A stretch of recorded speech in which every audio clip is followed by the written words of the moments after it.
नमस्कार दोस्तों, स्वागत है आपका अपने YouTube चैनल गुरिजा स्टडी रोड 9 पे। एमए हिस्ट्री CBL यूनिवर्सिटी से जो विद्यार्थी कर रहे हैं उनके लिए आगामी फर्स्ट सेम के जो एग्ज़ाम होंगे उनमें हिस्ट्री ऑफ हरियाणा के टॉपिक में हमने योद्धे गणराज्य के बारे में समझ लिया है। अब हम समझते हैं अगर और कुणिद गणराज्य के बारे में। योद्धे गणराज्य के बारे में अगर आपको जानकारी चाहिए तो आप पिछली वीडियो को देख सकते हैं। पिछली वीडियो में कंप्लीट योद्धियों का अभ्युदय किस प्रकार हुआ, यानी योद्धे किस प्रकार अस्तित्व में आए, अब जो योद्धे गणराज्य था उसका शासन प्रबंध किस प्रकार का था और योद्धे गणराज्य का पतन किस प्रकार हुआ, ये कंप्लीट जानकारी हमने ले ली। ठीक है, अब हम अगर गणराज्य और कुणिद गणराज्य के बारे में समझेंगे। शुरू करते हैं। योद्धे की तरह ही यहां पर दूसरा गणराज्य यानी दूसरा प्रसिद्ध गणराज्य अगरों का था। विद्वानों का ध्यान इस गणराज्य की ओर कुछ सिक्कों के माध्यम से गया। पहले अगरों के कोई 10 सिक्के मिले। इनमें से 9 रोजर्स को बरवाला हिसार के स्थान से प्राप्त हुए। एक अन्य सिक्का है जिसका ठीक अता पता नहीं है, पर यह भी कहीं बरवाला के आसपास से ही मिला बताया जाता है। रोजर्स के 9 सिक्के ब्रिटिश संग्रहालय में हैं और बाद वाला सिक्का भारतीय संग्रहालय में रखा है। सन 1938 से 39 में HL श्रीवास्तव को ऐसे ही 51 सिक्के अग्रोहा हिसार से प्राप्त हुए। हाल ही में अगरों के बहुत सारे सिक्के इसी क्षेत्र से प्राप्त हुए। इससे यह प्रकट होता है कि अति प्राचीन काल में अगर नामक जन हिसार क्षेत्र में रह रहे थे और अग्रोहा उनका मुख्य केंद्र था। सिक्कों में ही नहीं, अगरों की चर्चा प्राचीन साहित्य में भी है। पाणिनि ने अपने ग्रंथ अष्टाध्यायी में इसका उल्लेख किया है। इसका अर्थ यह है कि 5वीं शताब्दी ईस्वी पूर्व में यह गण यहाँ विद्यमान था।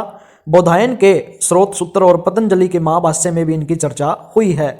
महाभारतकार भी इनसे अनभिज्ञ थे और कई बौद्ध ग्रंथों में भी इसका उल्लेख है। सिकंदर के आक्रमण के समय यह गण पूरी शक्ति के साथ विद्यमान था। सिकंदर के इतिहासकार इसे अगल सोई कहते हैं। सिकंदर ने इस गण से युद्ध किया था। अगरों की सेना में 40,000 पैदल और 3,000 घुड़सवार थे। वे सिकंदर की सेना से वीरतापूर्वक लड़े थे। सिक्कों में अगरों के लिए अग्रे, अग आदि कई शब्द मिलते हैं। महामतूरी नामक बौद्ध ग्रंथ में इसका प्राकृत रूप अगोदक या अग्रोदक मिलता है। वास्तव में अग्रजन और जनपद दोनों एक का ही नाम है। कई जगह अग्रत्य और अगाध शब्द भी इनके लिए प्रयुक्त हुए हैं, जिनका अर्थ है अग्र प्रदेश के रहने वाले। अग्रोदका अथवा अग्रोहा इस गण की राजधानी थी। अग्रोहा की खुदाई से पता चलता है कि यह अति विशाल नगर था। परंपरा के अनुसार अग्रवाल जन यानी बनियों के आदि जन के आदि परंपरा के अनुसार अगर यानी अग्रवाल जन के आदि पुरुष महाराजा अग्रसेन ने इस नगर को बसाया था, पर भारत भर के अग्रवाल इसे अपना उद्गम स्थान मानते हैं। संभवतः 5वीं शताब्दी ईस्वी पूर्व के आसपास यह गण अपनी स्वतंत्र सत्ता स्थापित करने में सफल हो गया था। सिकंदर के आक्रमण के बाद अगर मौर्य राज्य के अधीन हो गए। मौर्य राज्य के पतन के बाद फिर स्वतंत्रता का दौर शुरू हुआ, पर कुषाण आक्रमणों के कारण स्थिति पुनः खराब हो गई। संभवतः वासुदेव कुषाण के समय अन्य जनों के साथ अगरों ने भी योद्धियों से मिलकर कुषाणों को यहाँ से खदेड़ा था। इसके बाद अगरों का विलय योद्धियों में हो गया। अब देखिए कुणिद गणराज्य। कुणिद गणराज्य भी प्राचीन काल का एक महत्वपूर्ण गणराज्य था, पर जहां तक हरियाणा प्रदेश का संबंध है, इसका एक छोटा सा क्षेत्र अर्थात अंबाला जिले का कुछ ऊपरी भाग ही इस गणराज्य के अंतर्गत आता था। कुषाणों की दास्ता के विरुद्ध इस गण ने योद्धियों के साथ मिलकर संघर्ष किया। बाद में जैसा कि ऊपर देख चुके हैं, इसने योद्धे गण में ही विलय कर लिया। डॉक्टर अल्तेकर का विचार है कि योद्धे गण के सिक्कों पर जो दवी शब्द अंकित है वह इन दो गणों के मिलने को ही दर्शाता है। अब हम इसी वीडियो में अर्जुनायन गण को भी देख लेते हैं। ठीक है, यह गण काफी बाद में अस्तित्व में आया था, क्योंकि न तो पाणिनि और न पतंजलि तथा महाभारत में ही इसका उल्लेख है। ठीक है, पाणिनि के अष्टाध्यायी में भी नहीं है और पतंजलि के महाभाष्य में भी अर्जुनायन गण का उल्लेख नहीं है। इसका उल्लेख केवल किसमें है? महाभारत में। डॉक्टर जायसवाल ने इसे लगभग 200 ईस्वी पूर्व के आसपास अस्तित्व में आया बताते हैं। यह राजस्थान में अवस्थित था और दक्षिणी हरियाणा का थोड़ा सा क्षेत्र अर्थात महेंद्रगढ़ का कुछ भाग इसके अधीन था। कुषाणों के विरुद्ध लड़ते हुए यह गण भी योद्धियों और कुणिदों के साथ मिल गया था। डॉक्टर अल्तेकर का मत है कि योद्धियों सिक्कों पर जो योद्धे गणराज्य के सिक्के थे उस पर जो त्रिशब्द अंकित है वह इसी विलय का द्योतक माना गया है। ठीक है, उपयुक्त विवरण से स्पष्ट है कि 5वीं शताब्दी ईस्वी पूर्व अन्य क्षेत्रों की तरह हरियाणा क्षेत्र में भी गणराज्य गणराज्यीय व्यवस्था पनपने लगी थी। यहाँ इस व्यवस्था के पल्लवन में सर्वाधिक महत्वपूर्ण योगदान योद्धों का रहा। दो अन्य गणराज्य कुणिद तथा अर्जुनायन भी यहाँ क्रमशः उत्तर और दक्षिणी भागों में विद्यमान थे, पर ये इतने शक्तिशाली नहीं थे। कालांतर में इन दोनों गणराज्यों ने यौध्य गणराज्य में विलय कर लिया।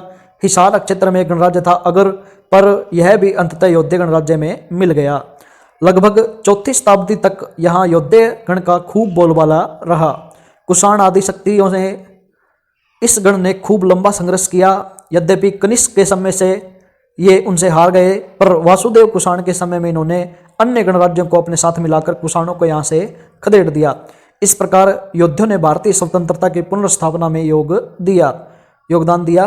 गुप्तों के अभ्युदय के उपरांत स्थिति में परिवर्तन आया, यानी गुप्त वंश जब अस्तित्व में आया तो स्थिति में क्या हुआ, चेंज हुआ। विशेषतः समुद्रगुप्त की विजय वाहिनी सेनाओं ने जब उत्तरी भारत को अपने अधीन किया तब हरियाणा भी नहीं बच पाया। समुद्रगुप्त, जिसे भारत का नेपोलियन माना जाता है, उसने जब अपनी विजय रथ चलाया यानी युद्ध लड़ने स्टार्ट किए तो उत्तर भारत भी चपेट में आ गया, यानी पूरा हरियाणा नहीं बच पाया। योद्धे अपनी स्वतंत्रता खो बैठे। इसके बाद सकंदगुप्त की मृत्यु तक हरियाणा गुप्तों के अधीन रहा। यानी देखिए, जो योद्धे, अगर, कुणिद और अर्जुनायन गणराज्य थे, ये मौर्य वंश के समाप्ति के बाद जब स्वतंत्रता का दौर चला, ठीक है, यानी अशोक महान जब तक रहा तब तक ये जो छोटे छोटे गणराज्य थे ये क्या थे, मौर्य वंश के अधीन। लेकिन जब मौर्य वंश शक्तिशाली नहीं रहा तब योद्धियों का और ये जो छोटे छोटे गणराज्य थे ये अपने आप को स्वतंत्र कर गए। लेकिन इसके बाद जब कुषाण वंश आता है तो कनिष्क, ठीक है, कुजुल कडफिसेस ने कुषाण वंश की स्थापना की थी और कुषाण वंश का सबसे प्रतापी जो शासक था वो कौन था, कनिष्क। कनिष्क के अधीन ये रहे, ठीक है। जो इनकी स्वतंत्रता की बागडोर थी वो छिन गई और किसके हाथों में चल गई, कनिष्क के। लेकिन जब कनिष्क के मरने के बाद यानी कुषाण वंश में जब कमजोर शासक आने लगे तो क्या हुआ, फिर से इन्होंने स्वतंत्रता की बागडोर जो थी वो अपने हाथ में ले ली और ये स्वतंत्र शासक बन गए। कुछ समय शासन करने के बाद क्या हुआ, मान लो जो दोबारा देखिए, जो कनिष्क था उस समय क्या थे, अधीन थे किसके, कुषाण वंश के।